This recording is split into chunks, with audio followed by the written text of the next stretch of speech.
Shalom. Baik, pesan minggu ini kita mendapatkan pesan, jangan meniru, jadilah dirimu sendiri. Baik, pesan ini menekankan supaya kita jangan meniru misalnya gerak-gerik atau lafal atau cara berpakaian atau cara melakukan. Jadi pesan ini menekankan setiap orang itu punya ciri khas tersendiri. Tetapi intinya adalah dalam mengikuti arahan Tuhan. Itu yang persamaannya. Tapi jangan sampai kita menampilkan jadi orang lain. Sehingga ketika orang lain melihat, kok orang ini sepertinya kayak copycat. Mungkin Bapak Ibu pernah tahu ada istilah copycat. Ditiru sesuatunya. Seperti kemarin, kurang lebih seperti itu. Nah, Tuhan tidak menyuruh kita seperti itu. Mungkin bisa saya gambarkan seperti batik, kain batik. Kain batik itu dibuat dengan cara ada yang pakai canting, pakai lilin. Prinsipnya seperti itu. Ada yang dicetak. Tetapi dalam batik itu macam-macam. Ada yang dari Solo, coraknya lain. Disebut dengan sogan katanya. Ada yang dari Jogja, untuk keraton punya. Coraknya lain. Kembangnya lain. Ada dari Pekalongan yang disebut dengan 7 rupa. Tapi walaupun coraknya lain, ternyata prinsipnya sama. Mereka memakai lilin untuk menutupi, kemudian dicelup, dan terjadilah corak-corak di dalam sebuah kain. Kurang lebih seperti itu. Atau seperti musik. Lagunya sama. Alat musiknya sama. Tetapi jika dimainkan oleh orang yang berbeda, coraknya jadi lain, nuansanya jadi lain. Padahal lagunya sama. Alat musiknya sama. Nah itu yang dimaksud dengan sesuatu yang jadilah dirimu sendiri. Jadi bukan menjadi copycat. Karena kita ini satu pribadi yang Tuhan ciptakan itu unik. Setiap manusia unik. Itu bisa dibuktikan melalui DNA. Atau sidik jari. Tidak ada sidik jari atau DNA satu manusia pun yang sama dengan yang lainnya. Unik. Begitu hebatnya Tuhan kita menciptakan manusia itu. Sampai per pribadi Tuhan ciptakan satu per satu. Nah kemarin Bapak Gembala sudah sampaikan ada 2 hal. Bahwa memahami bahwa menjadi original adalah bukan menjadi orang yang ingin berbeda sendiri. Namun mau menjadi orang yang dipersiapkan Tuhan untuk sebuah tujuan yang luar biasa. Dan yang kedua, kita harus memahami bahwa menjadi original adalah menjadi orang yang memiliki kekhasan tersendiri. Nah di sini menyangkut karunia yang Tuhan berikan. Nah pagi hari ini saya akan membawakan 1 poin saja. Saya beri judul, bagaimana kita supaya jangan meniru orang lain, tapi menjadi diri sendiri, yaitu dengan menyadari bahwa menjadi original itu adalah melakukan peran kita sebaik yang bisa kita lakukan. Atau play your role as best as you can. Ada peran yang perlu dilakukan, ada posisi, ada tugas yang harus dilakukan, dan itu harus dilakukan dengan sebaik mungkin. Bagaimana kita bisa melakukan sebaik mungkin? Yang pertama, jangan batasi oleh latar belakang atau oleh masa lalu. Mungkin banyak orang yang mengatakan, saya nggak seperti orang itu. Saya pendidikannya rendah. Saya orang kecil. Saya miskin. Nggak punya apa-apa. Hanya orang biasa. Hanya ibu rumah tangga biasa. Tapi Tuhan tidak seperti itu. Coba perhatikan. Pesan ini mengatakan Tuhan pakai semua orang yang dipanggilnya dan yang mau dipersiapkan untuk satu tujuan yang luar biasa. Contoh, kita memakai ayat di sini mengenai Yosua. Apa sih yang Yosua bisa banggakan? Kalau Yosua melihat Musa, dia akan keder, dia akan minder, dia akan takut, dia akan mundur. Kalau secara manusia memandangnya seperti itu. Bagaimana bisa begitu? Ya bayangkan saja. Yosua hidup dalam perbudakan. Hidup di Mesir. Dia tidak dapat pendidikan, dia tidak dapat fasilitas seperti Musa. Musa dipersiapkan di istana. 40 tahun belajar di istana. Sebagai perbandingan, kita bisa bandingkan dengan Alexander Agung. Di mana dia dididik oleh seorang filsuf terbaik saat itu, yaitu Aristoteles. Itu satu kebiasaan, satu di istana orang ningrat, didatangkanlah guru-guru terbaik untuk mendidiknya. Dididik filsafat, dididik ilmu perang, dididik tata negara. Musa dapatkan semuanya, 40 tahun di sana. Tapi Musa juga mendapatkan bagaimana cara mengembalakan domba. 40 tahun di padang gurun. Bagaimana menghadapi domba-domba yang nakal. Bagaimana hidup di padang gurun bersama domba-domba. Dia lakukan 40 tahun. Sedangkan Yosua besar di Mesir. Tidak mendapat fasilitas yang baik. Tetapi dia selama 40 tahun di padang gurun, dia banyak belajar dari Musa. Dan Tuhan pilih Yosua. Jadi tidak ada hubungan dengan latar belakang. Tidak ada hubungan dengan latar belakang pendidikan. Nanti kita akan lihat apa yang Tuhan lihat. Apa yang bisa kita lihat mengenai Musa? Bahwa Tuhan punya peran khusus untuk Musa. Dan Tuhan punya peran khusus untuk Yosua. Jadi jangan dimix, jangan dibanding-bandingkan. Musa punya tugas yang berbeda dengan Yosua. Mengapa saya bisa katakan demikian? Kalau ibu pelajari, ibu bapak pelajari, Musa Tuhan persiapkan di istana untuk memahami hukum-hukum. Dan ketika Musa Tuhan berikan hukum Taurat, dia harus menuliskan hukum-hukum itu dengan jelas, dengan tepat. Siapa yang bisa melakukannya? Musa. Bukan Yosua. Musa, itu perannya Musa. Kalau di negara disebutnya ini ada di bidang yudikatif. Berhubungan dengan hukum-hukum. Harus jelas, tidak boleh sembarangan. Harus jelas, tulisannya harus jelas, maknanya harus jelas. Dan ini juga melakukan yang namanya tugas-tugas yang dituliskan sebagai hukum normatif. Etika, cara hidup yang Tuhan sampaikan. Itu perlu seseorang yang mempunyai pengetahuan, pengertian di situ. Tetapi, coba ibu bapak perhatikan. Kita lihat Yosua 11 ayat 8. Yosua perannya berbeda. Saya boleh katakan Yosua ini seorang eksekutif. Jadi di sini katakan bahwa sepanjang hidup Yosua, dia itu hidup dalam peperangan. Coba ibu bapak baca, Yosua itu semenjak muda dia berperang. Peperangan pertama pun yang dialami oleh bangsa Israel, maksudnya frontal, bukan waktu melewati Laut Merah, tapi ketika diserang oleh Amalek, maka yang pertama Yosua lakukan adalah perang. Ya, saya mungkin salah catat. Jadi di situ katakan sepanjang, nanti ibu bapak bisa cari ayatnya, sepanjang hidup Yosua, dia berperang. Jadi Yosua ini hidupnya penuh dengan peperangan, demi peperangan. Mulai melawan Amalek, mulai dia memimpin peperangan melawan di Basan, lawan Raja Agag, mulai dia masuk ke Kanaan dan memimpin perang demi perang, demi perang, demi perang. Dia adalah seorang eksekutif. Jadi Tuhan persiapkan Yosua sebagai seorang prajurit, sebagai pemimpin yang bisa memimpin perang. Itu peran yang jelas terlihat perbedaan antara Yosua dan Musa. Saya tidak mengatakan Yosua tidak diurapi, nanti kita lihat di bagian belakang. Tetapi mengenai peran ini yang dilakukan oleh Musa dan Yosua berbeda. Jadi jangan samakan misalnya, kenapa saya tidak seperti orang lain, kenapa saya tidak seperti dia. Masing-masing orang punya perannya yang Tuhan tempatkan di situ dan Tuhan sudah persiapkan segala sesuatunya. Dan itu harus dilakukan. Yang kedua, jangan dibatasi dengan cara. Jangan dibatasi dengan cara yang sama. Karena Tuhan tempatkan seorang di lahan yang berbeda, di situasi yang berbeda, di waktu yang berbeda. Musa hidupnya dihadapkan dengan generasi orang Israel di generasi pertama. Siapa itu generasi pertama? Orang yang terbiasa hidup di Mesir. Yang terbiasa dengan adat di Mesir.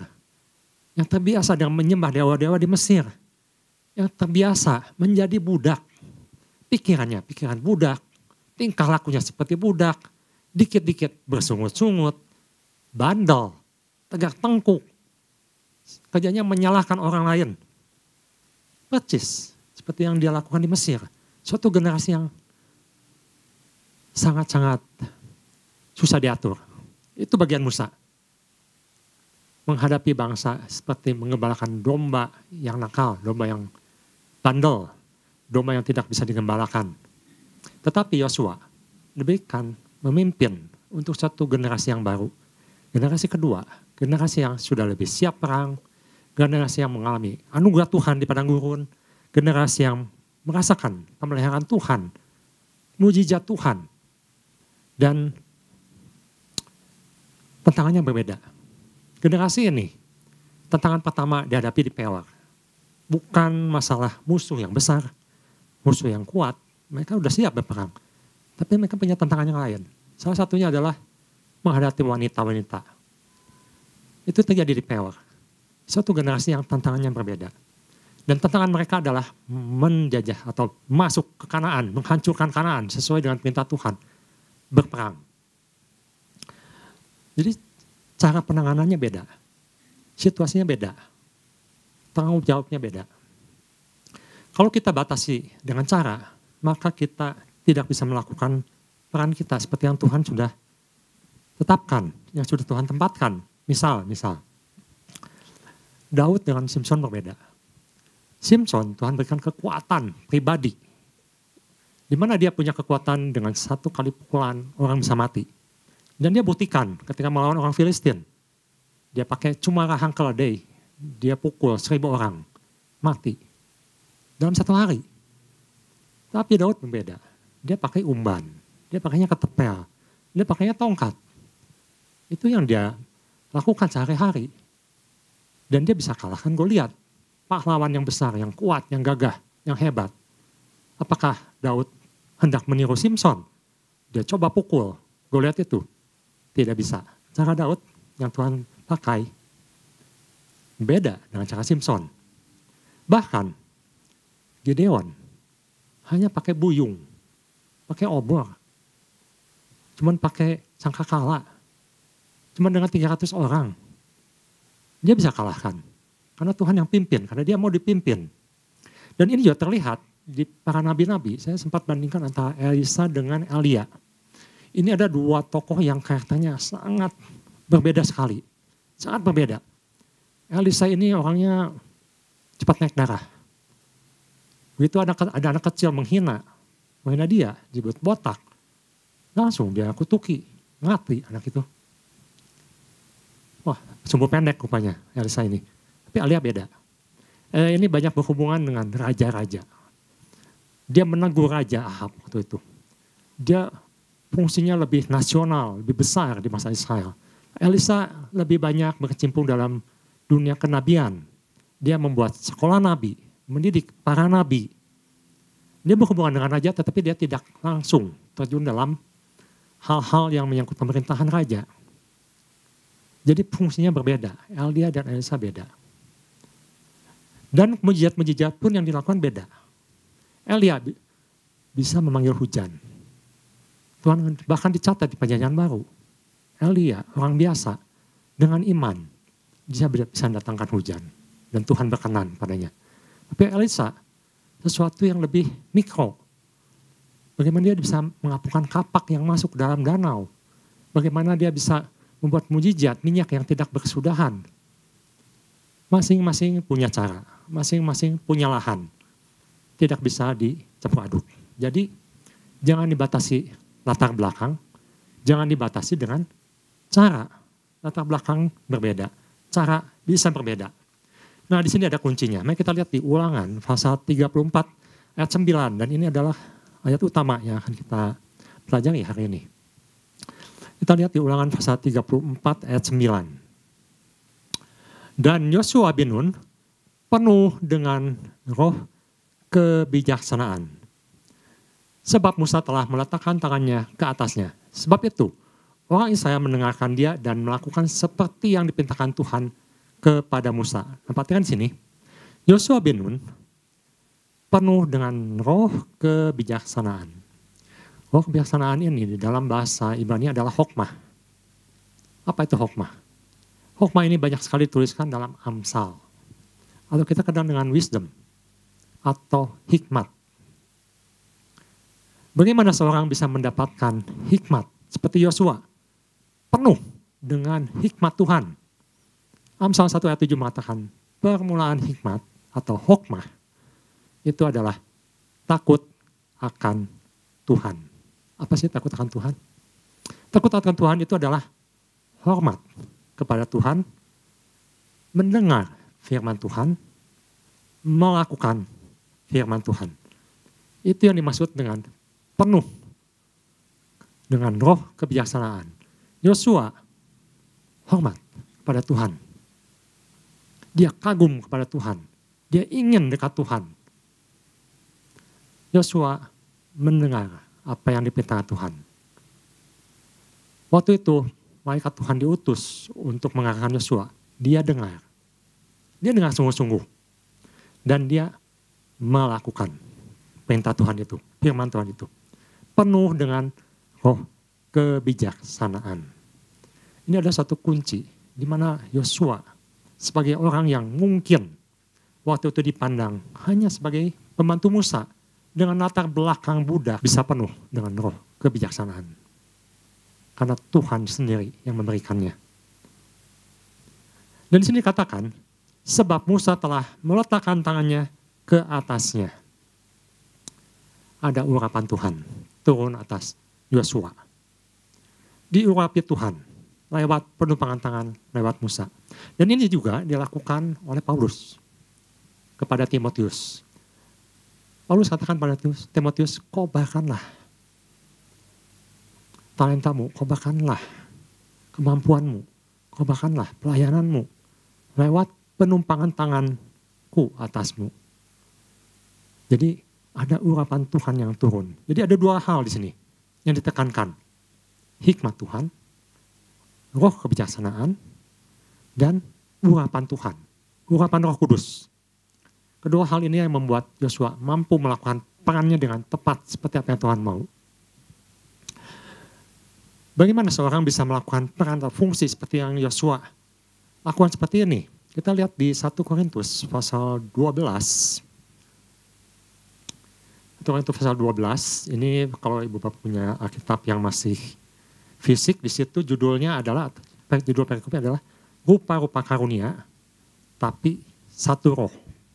Di sini Paulus menjelaskan bagaimana seorang bisa melakukan perannya dengan tepat seperti apa yang Tuhan sudah perintahkan, seperti apa yang Tuhan sudah arahkan. 1 Korintus pasal 12 ayat 7 khususnya. Kita akan lihat di sini. 1 Korintus pasal 12 ayat ke-7. Tetapi kepada tiap-tiap orang dikaruniakan pernyataan roh, atau dikaruniakan, nanti kalau Ibu Bapak baca ada macam-macam karunia di situ. Masing-masing orang memiliki karunia yang berbeda, ada pengajar, ada nabi, macam-macam. Tetapi di sini perhatikan, targetnya sama. Semua masing-masing diberikan, tapi targetnya sama. Untuk kepentingan bersama. Targetnya sama. Bentuk karunianya bisa berbeda. Tetapi targetnya sama. Apapun yang dimiliki, apapun kemampuannya, apapun yang dia bisa lakukan, targetnya sama. Yaitu untuk kepentingan bersama. Atau boleh katakan untuk kepentingan jemaat. Apapun jabatannya, apapun fungsinya. Satu tujuan, satu visi, satu misi, sama. Bahkan di Efesus pasal 5 ayat 24, di situ Paulus juga menekankan ada satu kesamaan. Di situ katakan, targetnya adalah bahwa jemaat, ini kita lihat bagian A-nya, jemaat itu harus tunduk kepada Kristus. Jadi fungsinya sama, targetnya sama, dan harus tunduk kepada Kristus. Dia lakukan semuanya untuk kepentingan bersama. Jadi latar belakang bisa beda. Fungsi bisa beda. Cara bisa beda. Tapi targetnya sama. Dan kepentingannya sama. Pengurapannya sama. Tunduknya sama. Harus kepada Kristus. Jadi menarik di sini. Ketika Tuhan menyampaikan pesan, jangan meniru, jadilah dirimu sendiri. Maka kita perlu melakukan peran kita. Seperti apa yang Tuhan sudah tempatkan. Baik dalam pekerjaan, dalam pelayanan, maupun dalam keluarga. Dalam jemaat, dalam gereja. Sebenarnya Tuhan sudah membuat satu rambu-rambu yang jelas di sini.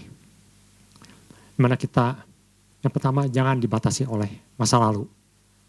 Dengan latar belakang kita. Karena Tuhan akan pakai setiap orang. Sesuai kemampuannya. Di tempatnya. Sesuai dengan permasalahan yang harus dihadapi. Harus diselesaikan. Seperti Yosua menyelesaikan bagiannya. Dan yang bagian kedua, jangan dibatasi dengan cara. Setiap orang punya cara. Musa punya caranya. Yosua punya caranya. Daud punya caranya. Gideon punya caranya. Elisa punya caranya. Alia punya caranya. Jangan menjadi orang lain. Dan yang ketiga, kita harus penuh dengan Roh Kudus. Roh kebijaksanaan.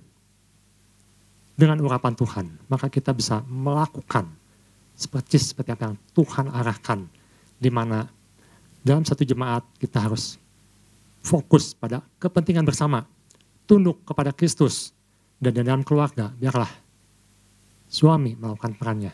Istri melakukan perannya dan anak-anak melakukan perannya. Itu yang bisa saya bagikan pagi hari ini. Tuhan Yesus memberkati.